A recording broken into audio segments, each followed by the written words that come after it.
Bonjour, bonjour Bandeko. Toye lisusu. Tolobaki soki actualité zali tozongaka toujours. Ces derniers temps, actualité zokene na vitesse moko ya kosakana te et nous devons être prêts à répondre dans toute éventualité possible.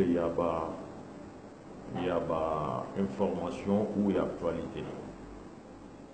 Toye kopesa losako na bankumu na ba chef coutumier Équateur ndenge balakisi bolingo na bango na mwana mboka oyo lelo bakomisi nkumu toza kobenga lelo nkumu président Faci oyo asepeli te, libre à lui, mais au moins ba chef coutumier et à Équateur balakisi biso que ba reconnaître en Nkumu Faci bolingo ya mboka pe ya ba congolais nyonso sans distinction.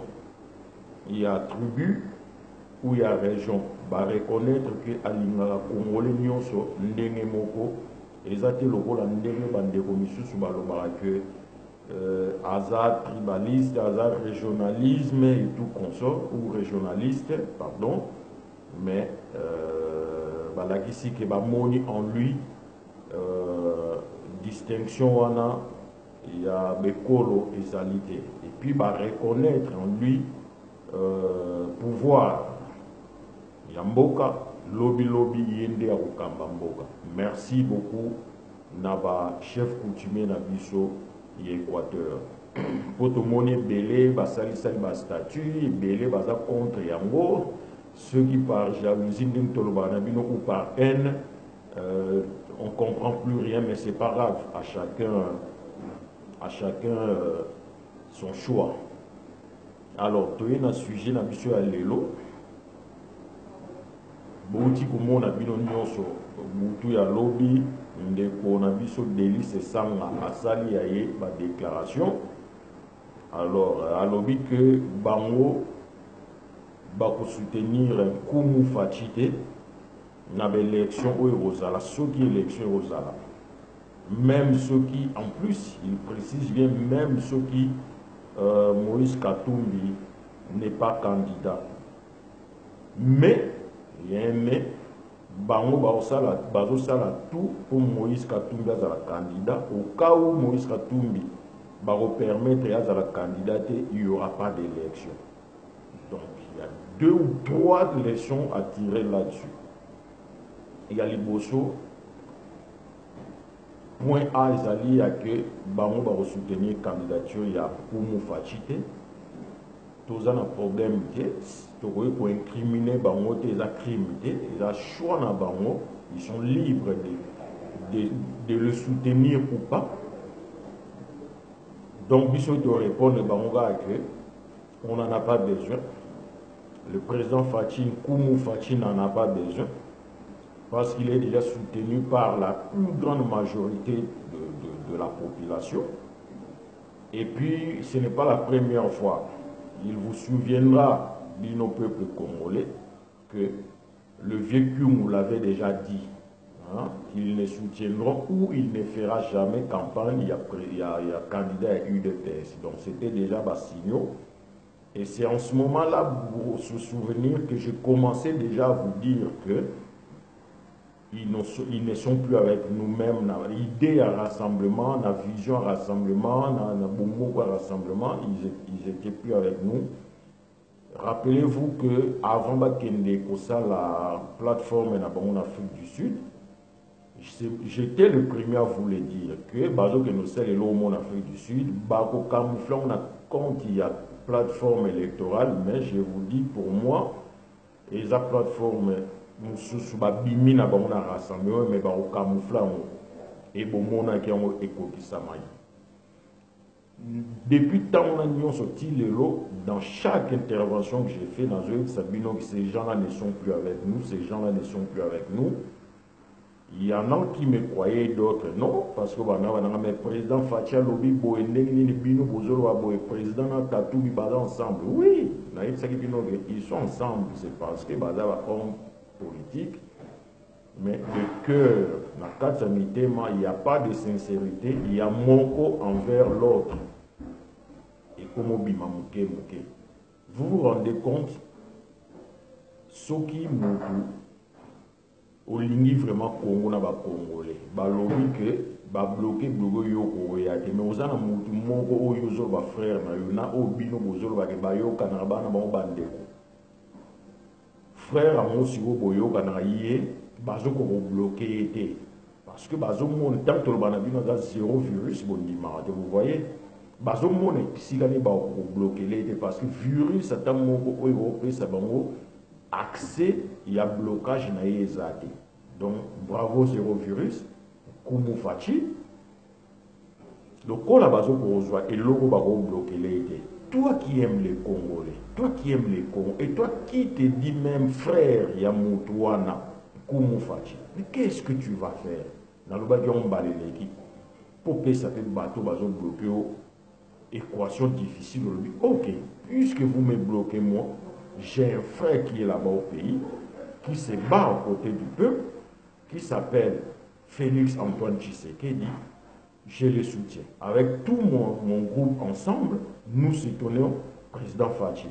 Est-ce que vous pensez vraiment que Batouana va bouger les choses? Non. Mais regardez le point B, c'est qu'on a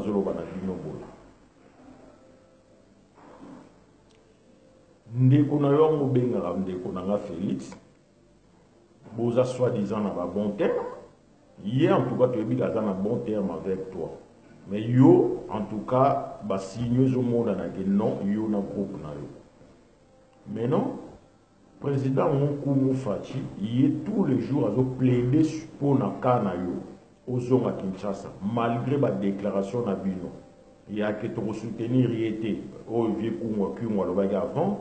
Malgré tout ce que vous êtes en train de faire, il y a que des crispations, Moïse Katumbi Zonga Mboka, Mboussa Nyamoussa Zonga, tout consort et tout. Il y a ce qu'on est plaidé pour Nayo, mais yo koki kolobate que bon, le col les aussi marate, ngape sugo na soutenir kakaye. Non. Donc c'est pour vous dire que ça confirme depuis que Naoui Sabino depuis tout ce temps que ils ne sont plus avec nous. Croyez-moi qu'ils ne sont plus avec nous.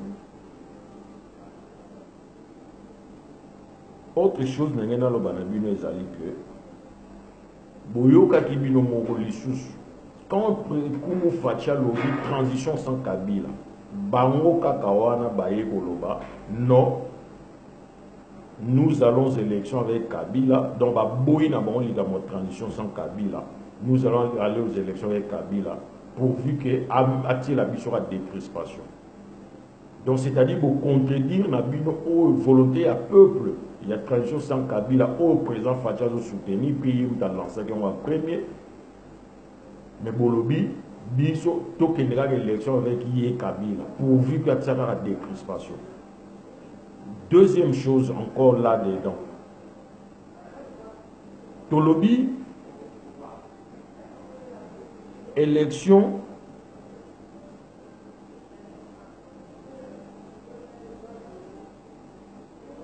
avec Kabila.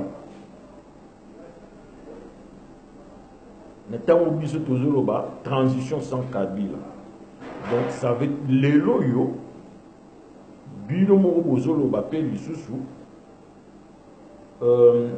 sans Moïse Katumbi, il n'y a pas d'élection. Peuple congolais, allez-y comprendre quelque chose. Bato majorité wana bazolo bagé, tant qu'il n'y aura pas d'élection en Congo, Kabila reste. Maintenant, groupe à Batou Oyo Baye Kolobana biso que ceux qui Katumbi azate élection au Salamade. Ça veut dire quoi? Bah appuyer Batouana, bah appuyer Bato majorité. Ça veut dire que ba boycotter l'élection pour épais Sabatouana la majorité accès il y a justifié maintient, il y a Joseph Kabila na pouvoir. Parce qu'il n'y a pas eu d'élection, Kabila continue à gérer le pays. Voilà là où le masque est tombé. Le masque est tombé. Maintenant, je reviens na donc Moïse Katumbi na Joseph Kabila sur le même schéma. Dans le même schéma, d'ailleurs, on a tout dit Motuna dans les réseaux sociaux. Mais ils veulent déformer la chose. On a tout dit Motuna. Dans les communicateurs, il y a M. Katumbi. D'abord, on a banni un journaliste Mike Mukebai.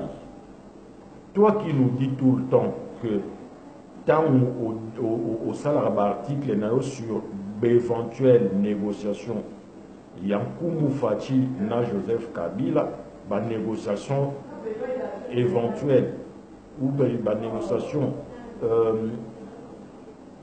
Il y a par exemple, il y a primature. Sur les mission pourquoi ils ont dévoilé Bilo à Félix, Boena alors que vous sur l'année dans Paris, que les attaques n'a fini Fati, mais ils ont la façon d'envoyer à vous prévenir que Keban Zelozo Kende et Zamabe. Alors qu'il y a qu'un amoté, ceux qui battent on a pouvoir bailler à faire pour passer la proposition. Il y a bien dans la montée de Boya, bailler, mais il y a rejeté à Yango. Mais il y a lobby qui combination na article no ba journaux ils allaient prévenir que Keban Zelano Ezamabe. Mais moi je te repose la question maintenant. Moïse Katumbi na Kigali avec Paul Kagame. Mais leur on a journal nous allagi wapi pour annoncer en open na batu sous forme ya kokebisa Moïse Katumbi ke Keban Zelano zokende umboka wana kutu zokende Ezamabe bangonde kutu bamvaisa biso awa bangonde ba infiltra biso. Tu ne l'as pas fait. Il y a Fati, il y a Batumissou, tu vois, pour aller mettre dans ton journal. Mais il y a Moïse Katumbi, tu ne l'as pas fait. Pourquoi? Et c'est là, on peut pas journaliste, journaliste engagé. Hein. Je ne cite pas le nom ici, Boyebi. Nazo épargné Moutou Moroté, Toyebi, journaliste engagé, ça la mission, dénoncer. Baobe célèbre Bazali Boyebi, je ne vais pas citer le nom Boyebi. Tout le monde a sali pe ya yeba, il y a les 22, il y a les 23, il y a les 24. Nazo baoba na kina o baza awa na poto na o baza na Congo. Basala les 22, les 23, les 24, les 25, les 26, les 27, les 28, les 29. Mais Katumbi était na Kigali, to tigali o mona morote salami na date morote ke bo dénoncer ou bo lobeli président Sango ya Katumbi na Kagame na Kigali. Ah, maintenant si boyo boya on peut sa raison na ba o ba loba ke boza ba collabo ou bien boza na ba tendance na zongi na on a bengi ba communicateur ya Moïse Katumbi o il a confirmé na uti o ba pona Mike Mukebai na zo ba na bandeko ba na Bruxelles. Oyo bomona soki likambo Koumou Fati baye mbango babengi ba sito ya Congo France babengi ba micro de pasteur Bobo babengi bandeko Alimi ya Mongala babandi kofinga na ba rumeur. C'est parce que ces journalistes là Mike Mukebai moto ayebisaka bango que Mikolo Félix Ezabou il faut bino boleka na ba média boloba bango déjà bofinga ye déjà. Mais ces journées, c'est Mike Mukebai a yebisaki bango te makambo Katumbi azokende Kigali ou même sur ayebisaki bango ou ayebisaki bango te bango siko bamoni yango mpe Katumbi abo azokumisa Kagame yo ndeko ya Belgique bosalaka mingi mibale tomoni filio te nde motuno nga na tunaki yango wana ndeko Bokechu nakomaki soki ezalaki Koumou Fati ndakendaki Kigali. Tolinga tomona combien de vidéos il y a d'insultes pour naïe. C'est juste une question. Pour la rumeur au bout des arrêts, il y a fausse. Bouillé la rombam. Tous en avez source sûre. Ceux qui bouillent. Tous en avez prêt. Félix. Moloki Congo. Rendo qui a Congo. Vous le faites, n'a pas 10 000 sites en une journée. Mais oh, il y a rumeur, tout est vrai que Moutake qui gali. Et non seulement Kei, mais Abandi Kokumi Sakagame, oh, il y a Bomambo Kanabiso. Na représentant na Congo qui s'appelle Joseph Kabila. Ça veut dire que ceux qui vont Félix a solo la rana Kabila, oh ils a faux, mais tout ça le rôle que tu as accordé bino yango. Par exemple, bon, na Kabila azanega représentant ya Kagame, ngana binga ke préfet. Monsieur le préfet, il y a Congo, na compte ya Kagame. Bon, na o ya ke okutana na maître même ya Kagame, Kabila qui s'appelle Kagame. Nani siko fobo finga. Vous voyez? Na montre pas misuso na Paris, na montre une vidéo où ba komi titre de hôtel na tel autre ba telemeli meeting ya Félix. Donc vous pensez que meeting mutasani meeting pe na kati Congo sur na peuple congolais. Ane na kati Congo. Bozo telemela yango.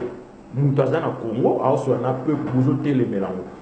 Oya Kigali Kosola, un ennemi à peuple congolais, tout le monde vidéo. Mais attendez, mais arrêtez.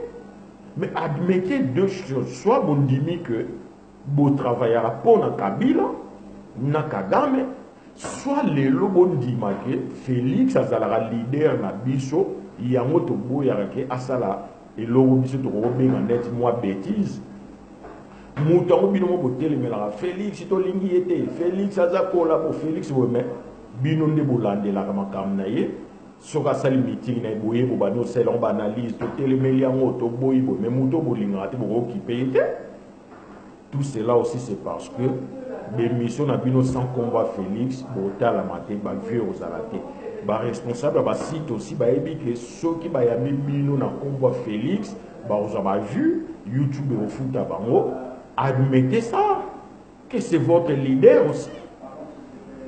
Moutongo botel melakawa pour ça la tout beau diaboliser, bo finissez na peuple congolais, bo initier na peuple congolais, peuple en la nega yena si. Mais et quoi congé binoté et si marnango te bo initier na peuple congolais. Et congé bino à un moment donné bo non. Toujours pour rater mon papa, ma peuple a une vérité, peuple a une ce qui est Félix et ce que fait Félix, tout arrêter na biso. Alors maintenant, si vous voulez soutenir, vous soutenir, vous ne trouvez pas que ils sont parabino. Bota kala tango na osaba vidéo le en film Nkumu Fati, bon terme mine, mais les lots de plus en plus, bozo terme malchouté. Besoin soit de moins en moins vus. Ça veut dire que le peuple a commis au comprendre, même au bas de la diaspora, a commis au comprendre que besoin d'un haine y a moutouana et en même temps que le peuple comprendre besoin ça le jeu y a pouvoir. Besoin jeu à pouvoir le lengi mona bande bona biso oyo nazo lobela awa ya tozala ki na ba on a rassemblement ba créer plateforme na ba ensemble lelo ba commis ko telemela moto a comment bloquer Kabila nyosona parce que résultat ya meeting le 24 avril et changer ba donner na bango na esaki bino que il pensait que président Fati a soutenir candidat na bango. Or président Fati a voulu que la décision ya bongo de pas dire que c'était une balle dans sa tête politiquement na UDPS combat il y a plus de 36 ans. Les lots, nous que nous soutenons Moutaouti, na Kabila, lobby, qui n'a pas connu difficulté, il y a combat, il y a lutte. Moutou qui a participé aussi à faux deux pénalties que il a dénoncé après tant à Monique Moutou n'a pas commis na souka ou bien beaucoup de comme na souka mais il a participé à deux pénalties. Vieux vient de l'admettre, vieux a avoué en haut que nous avons fait l'erreur de voler la victoire d'Étienne Tshisekedi en 2011. Mais quand je vois d'autres personnes, les lobozo, sur ça analyse à contre Katumbi, bino bozo ya ça met beaucoup de confrontation na biso, mais ça ne va pas. Bah voilà victoire il y a Jean-Pierre Bemba en 2006, bah violé il y a Vietien Tshisekedi en 2011, bah participer na mabe à Joseph Kabila. Lelo bolingo ba nous comparer na Koumou Fachi, bolingo comparer na bani, mais arrêtez un peu, soyons un peu honnêtes à un moment donné. Ceux qui en 2006, il y a victoire Jean-Pierre Bemba, on ne sait pas peut-être le pays qu'on a développé. Puis Jean-Pierre a organisé en 2011 et que Papa Tshisekedi a gagné à ce que vous continuez. La démocratie, nous avons marche normal et le peut-être tous la souffrance au thé. Mais on va participer dans ma bé, on a dans ma blocage, on a sur qui misère un peu plus congolais, coller, puis il y a Kabila à l'Inde, à Boti, ma misisa, et comme il est compliqué pour nous les en haut, c'est vrai, dans ce cas, Monique, bon là, et Kokitos, qui est des quotas peuple, tout ça, n'est mais vitesse, on a pété, avec beaucoup plus d'élégance, alors, mais tout ça, non, on a vu sur Félix Bois. Des pour bamba ou mais une opposition et puis lobby après 5 ans il y a organisé des élections puis tu peux postuler peut gagner ça aurait pu être logique mais dans minute le la banque logique on est zaté ba bloquer na libanda na bateau yemo ka sala ki na bango mais le problème de l'UDPS ou de Félix il est où ce qui a dit pour monde na autour bana début il fallait bon nous allons soutenir Félix. Mais bango baye balobi na bino to soutenir Félix libre à eux ou en état libre sauter pour Félix pour nous fatia dans les soutenir l'ensemble ou la grande majorité du peuple congolais mais koya ko kendeti ko lobake ce qui va permettre que Katumbi à la candidate il y aura pas d'élection déjà na force nini hein déjà na force nini obozana on a base nini na population nini obino ko bloquer l'élection. Et puis, deuxièmement, est-ce que, on est commis conclusion, il y a rencontre, il y a Katumbi, Kagame, pour boya ou le battre l'élection, ça a été potoyebi que, kuna bango bazolo bake, ceux qui l'élection, ça a été Kabila reste. Mais bino boya ou le bake, ceux qui Katumbi a été l'élection, ça l'a maté. C'est pour donner les arguments à Batouana que, et puis bango bako appuyer bino na yango, pour que l'élection soit la matinée. Donc, ça veut dire que vous jouez à Kabila. Donc, pour nous, aussi, ça l'élo. Or, démocratie, bon, tant que ça il y a Chichi, Adalaki, les maîtres de ceux qui savent, bon, dit Marabi sauté. Bon, mon ibino, ok, Moukolo, tant qu'il y a ça, il a participé,